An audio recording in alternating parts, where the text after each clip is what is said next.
Hi friends, இது Saturday evening.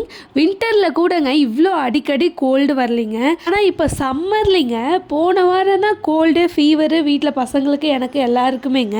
இப்போ ஒரு 3 days தாங்க கேப்பு. மறுபடியும் பசங்களுக்கு எனக்கு எல்லாருக்கும் கோல்டுங்க. இப்போ நாம் கூட பெரியவங்க அட்ஜஸ்ட் பண்ணிக்கலாம். ஆனால் குழந்தைங்களுக்கு கோல்டு வந்துருச்சுன்னு வச்சுக்கோங்க, அவங்களாலேயும் முடியாது, நம்மளாலேயும் முடியாது. இதுக்காக தாங்க தம்பிங்களுக்கு எப்போ கோல்டு வந்தாலும் அகல் விளக்கில் ஒரு சின்ன கிண்ணத்தை வச்சு அதில் கொஞ்சமாக தேங்காய் எண்ணெய் விட்டு 2 அரிசி 2 மிளகு 1 பல் பூண்டு மஞ்சள் கட்டி இருக்கு பாருங்க, ஒரு சிட்டிக்கு அளவுக்கு அதுல இருந்து உடைச்சி எடுத்து அகல் விளக்கு தீபத்திலேயே நல்லா காய வைக்கணுங்க. அது காஞ்சி முடிக்கிறப்போ ஒரு நல்ல நறுமணம் கிடைக்கும். அதை எடுத்து கொஞ்சம் ஆற வச்சு உள்ளங்கை உள்ளங்கால் இந்த பொய்க்கண்ணும் கழுத்துக்கு முன்னாடி கழுத்துக்கு பின்னாடி நெஞ்சு பகுதி மாதிரி நைட்டு தூங்குறதுக்கு முன்னாடி தேய்க்கக்குள்ள குழந்தைங்க நல்லா தூங்குவாங்க.